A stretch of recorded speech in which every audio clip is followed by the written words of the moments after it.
Oi, pessoal, bom dia, boa tarde ou boa noite, né? Estamos aqui com mais uma videoaula, tá? Antes da gente começar, eu vou dar alguns informativos bem rapidinhos, só para vocês entenderem, quem não está sabendo, entender direitinho como é que vai ser. Pessoal, é o seguinte, durante a próxima semana a gente vai ter as semanas de revisão, tá? Então, assim, essa semana a gente está finalizando o conteúdo e próxima semana vai ser uma semana de revisões. Essas revisões vão ter as videoaulas de revisão no YouTube, mas também vai ter uma espécie de chamada ao vivo pelo Google Meet, certo? Umas aulas ao vivo, que vão ser aulas tira dúvidas, certo? E aí, como é que eu vou fazer para baixar esse Google Meet? O que é esse Google Meet? Bem simples, se você tem um celular, você entra na Play Store do seu celular. Na Play Store você digita Google Meet e aí já vai aparecer o aplicativo para você baixar, tá bom? Se você usa o computador ou notebook, você só digita no Google Meet e vai direto para o Google Meet, que é uma plataforma de videochamada, tá? Para que vocês consigam participar da videoaula. Pessoal, vocês têm um horário todo dia. Essas videoaulas não vão ficar gravadas, as que são ao vivo pelo Google Meet.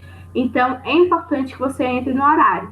Tia, eu não sei qual é o horário. Então, é importante você entrar em contato com a coordenação, porque os horários foram entregues no dia da entrega dos boletins do primeiro bimestre. Então, se você ainda não pegou o seu boletim do primeiro bimestre, é importante que você vá pegar justamente para você pegar também os horários das suas aulas, certo? E falar com seu pai, com sua mãe ou algum responsável para pegar isso também, tá? Outra coisa importante, dia 21 de agosto, já na próxima semana, vocês vão ter que entregar todas as atividades referentes ao segundo bimestre. Também foi feita uma lista com todas essas atividades, tudo que vocês têm que ter feito, e também vai ser entregue junto com os boletins de vocês. Então, quem ainda não pegou, é muito importante você ir pegar o seu boletim, para você pegar todas essas informações. Você, um responsável, ou o seu pai, sua mãe, enfim, tá bom?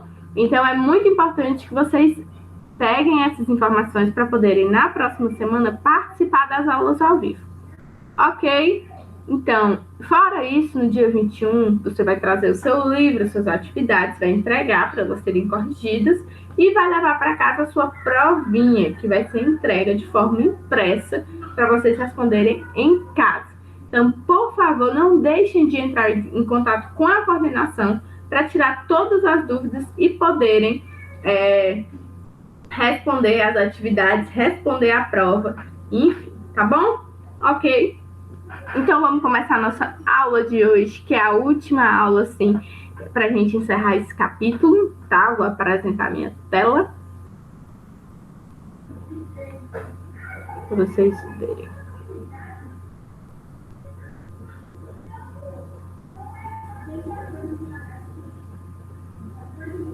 Vamos lá? Ok, vocês estão vendo minha tela? E agora a gente vai entender e continuar falando um pouquinho sobre a proclamação da independência, tá bom? Olha só, ao declarar sua permanência, a gente terminou lá no dia do fico, né? Lá o Dom Pedro I dizendo que ia ficar, que não ia embora. Então todo mundo ficou muito feliz, porque o Dom Pedro I tinha alianças muito importantes aqui no Brasil e não queria deixar essas alianças, tá? Ao declarar sua permanência no Brasil em janeiro de 1822, Dom Pedro passou a tomar uma série de decisões que demonstravam autonomia, tá? Diante dos interesses de Portugal.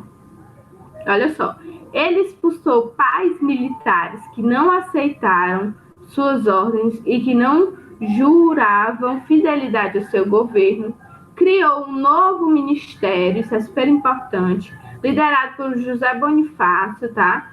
Decidiu convocar uma Assembleia Constituinte. Opa, que eu errei. Peraí. Decidiu convocar uma Assembleia Constituinte, tá? Para realizar alterações na legislação do nosso país, tá? No mês de setembro, as autoridades portuguesas enviaram cartas a Dom Pedro, reprimindo-o por suas ações e solicitando seu retorno imediato a Portugal, tá? O príncipe regente, né, que era o Dom Pedro I, ele era príncipe regente aqui no Brasil, porém não aceitou as determinações e declarou oficialmente a independência no Brasil em 7 de setembro de 1822. Vamos ler o trecho. Alcançado em 7 de setembro de 1822, às margens do Riacho do Ipiranga, Dom Pedro preferiu o chamado Grito do Ipiranga, formalizando a independência do Brasil em 1º de dezembro. Com apenas 24 anos, o príncipe regente era coroado imperador, recebendo o título de Dom Pedro I. O Brasil se tornava independente com a manutenção da forma monarquia de governo, tá? Mas ainda o novo país teria um trono, um rei português. Este último fato criava uma situação estranha, porque uma figura originária da metrópole assumiu o comando no país. O que dá para a gente entender aqui, pessoal? O Dom Pedro II, ele vai lá, né, daquela famosa coisa, grita lá na margem do Ipiranga que o Brasil está independente, mas vão gerar várias divergências, porque o Dom Pedro I, ele era português, né? Então vai acontecer o quê? As pessoas vão ficar um pouco desconfiadas. O Dom Pedro I é português, na hora que ele quiser, eu acho que ele transforma a gente em colônia de novo. Então isso vai gerar uma desconfiança a respeito disso. Porém, o Brasil se torna independente, né? Existe todo um mito em cima do dia 7 de setembro, né? O Dom Pedro lá às margens do Ipiranga, mas muito disso foi construído justamente para que a nossa independência parecesse uma coisa extremamente gloriosa, tá? Existem cartas e documentos históricos que comprovam que não foi bem assim, né? Não foi... estima-se que não foi nem no dia 7 de setembro, mas é uma data que ela foi criada justamente para falar sobre a nossa independência, sobre as nossas pessoas e como seria, né, essa sociedade brasileira. Vamos entender agora as guerras de independência. Os portugueses não aceitaram facilmente a independência do Brasil? Claro que não.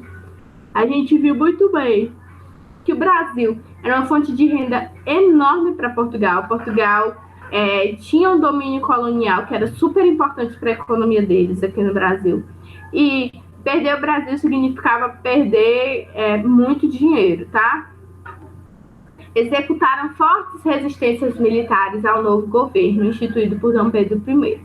Esses conflitos que ocorreram entre 1822 e 1823 ficaram conhecidos como Guerras de Independência, tá? Diversos embates ocorreram, principalmente nos territórios da Bahia, do Maranhão, do Piauí e do Grã-Pará. Tropas portuguesas enfrentaram forças em defesa da independência que ainda estavam sendo configuradas. Dom Pedro I teve que fazer alguns investimentos para enfrentar Portugal, comprando armas e navios de guerra, além de contratar mercenários europeus para comandar as tropas. Na Bahia, os portugueses efetivaram uma forte resistência à independência. Em 1822, antes mesmo da oficialização de Dom Pedro I, o general Madeira de Melo foi enviado à região baiana para exercer controle sobre a província. Sua nomeação, porém, gerou uma insatisfação entre a elite, a população e os militares. Nesse contexto, as tropas portuguesas do Rio de Janeiro, que haviam sido expulsas, se encaminharam e se aliaram aos portugueses que estavam em Salvador. Em 1823, as tropas de Portugal ainda lutavam contra as recém-formadas tropas de Dom Pedro I. No dia 2 de julho daquele mesmo ano, após desgastantes combates, os portugueses foram sitiados e ficaram sem recursos. Nessa data, eles abandonaram a província baiana. Assim, pessoal, o que é importante a gente entender sobre essas guerras de independência? Os portugueses não iam de jeito nenhum, né, não facilmente, perder uma colônia, né, que rendia grandes lucros para eles. Então, essa ideia, né, de como, vamos dizer assim, Portugal vai tentar reagir de várias formas à independência do Brasil, tanto aqui no Brasil, né, com os portugueses que moravam aqui, como lá. Essa parte aqui vai falar justamente sobre o episódio que Dom Pedro vai declarar a independência do Brasil, certo? que foi inclusive representado por pintores, e ele vai explicar bem direitinho como é que vai se dar essa representação, tá bom? Olha só. Vem aqui no final. Por exemplo, dificilmente Dom Pedro e sua comitiva estariam usando trajes luxuosos como os representados por Pedro Américo, tá? Esse quadro aqui é do Pedro Américo, que é o Independência ou Morte, já que estavam em uma viagem longa e cansativa. Também não se sabe ao certo se Dom Pedro realmente estaria carregando uma espada naquele momento, pois foram encontrados fontes afirmando que ele carregava uma carta ou um chapéu. Ele também não estaria montado em um cavalo, pois as mulas eram muito mais comuns em viagens como aquelas. Assim, ao analisarmos uma fonte histórica, é muito importante verificar se foi o seu autor e qual o contexto em que ela foi produzida.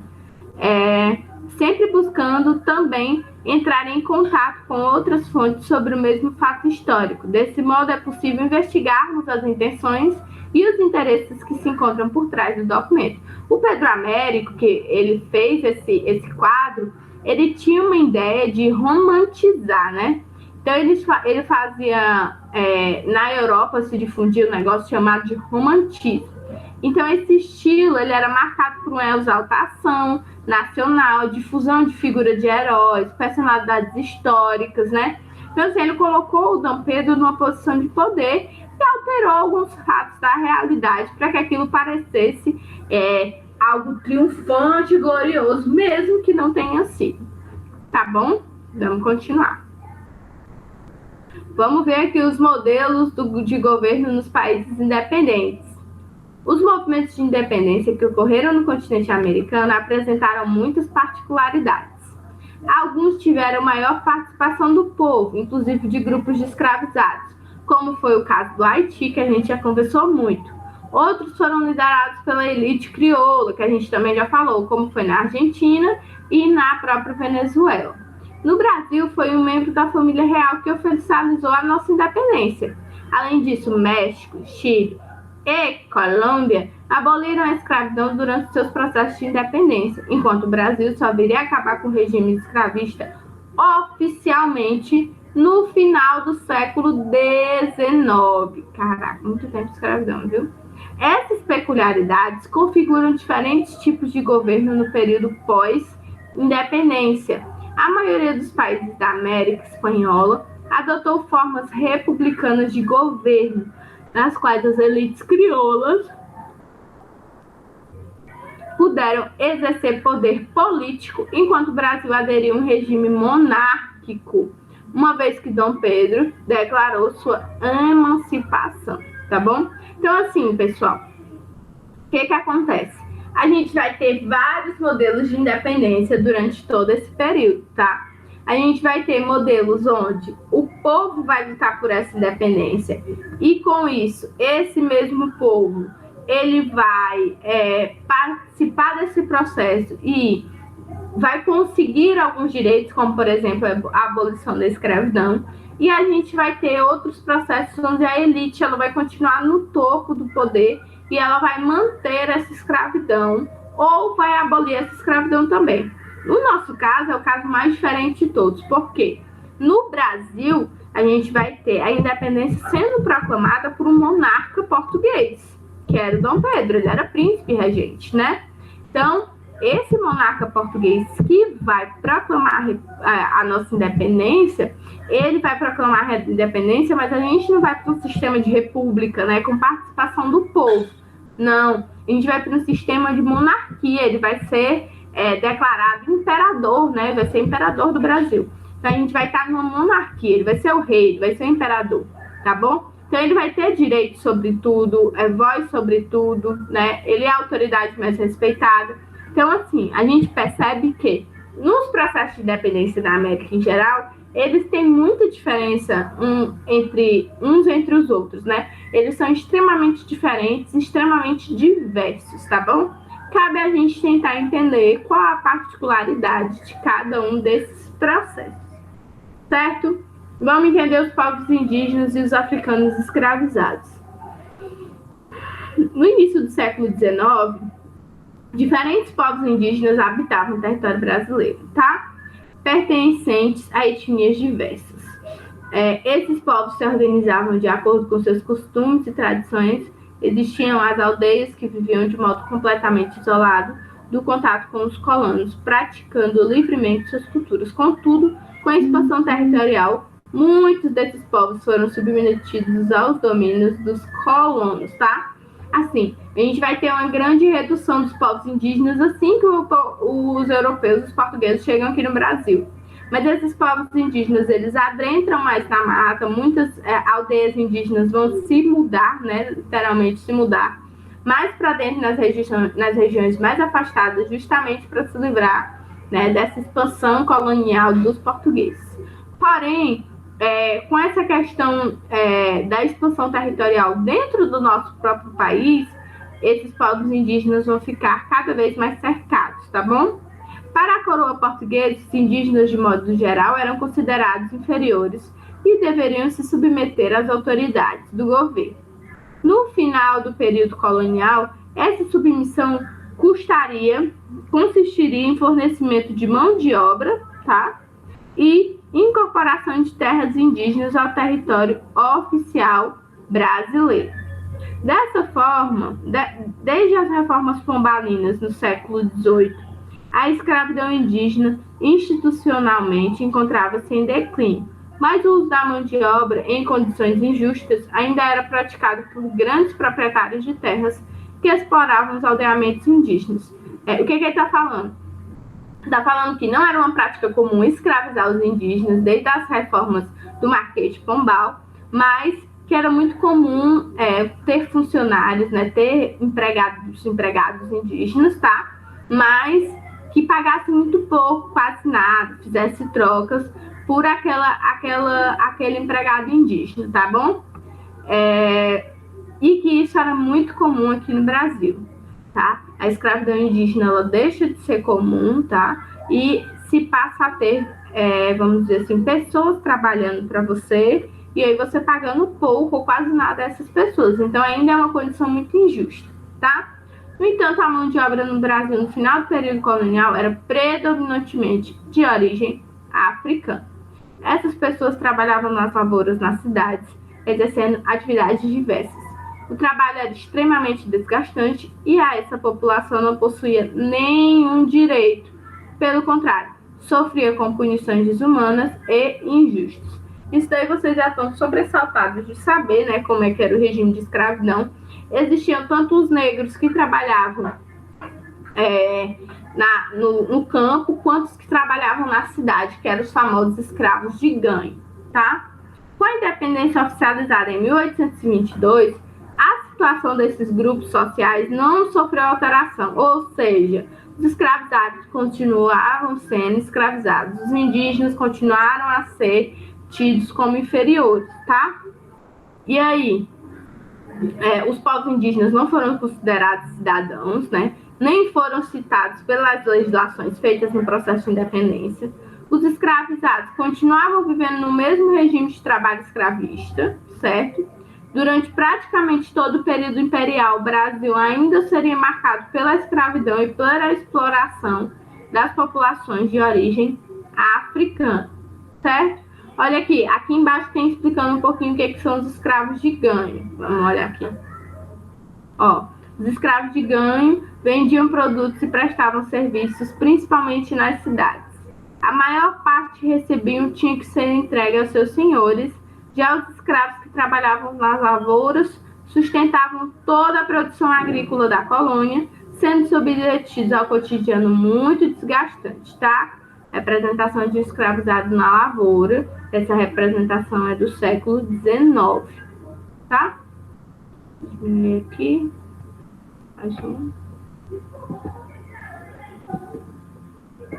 Ok? As atividades, pessoal. Essa paginazinhas aqui, tá? E essa, para finalizar, que é uma entrevista. Podem fazer esse que eu estudei também, tá bom? E aí, pessoal, é isso, tá? A gente está só finalizando o conteúdo hoje. Próxima semana vai ser uma semana de revisões. Se vocês tiverem dúvida na atividade, aproveitem essa revisão que a gente vai fazer ao vivo, para tirarem alguma dúvida que vocês tiverem nas atividades de vocês, tá bom? Realmente espero mesmo que vocês participem, todos vocês participem da aula ao vivo, tá? Vai ser um momento muito importante, muito legal para a gente conversar, tirar dúvidas, etc. Eu espero ver todos vocês lá. Grande beijo, se cuidem, tchau e até a próxima aula. Se tiverem alguma dúvida, entre em contato com a coordenação, fale comigo pelo @professora Jamile, enfim.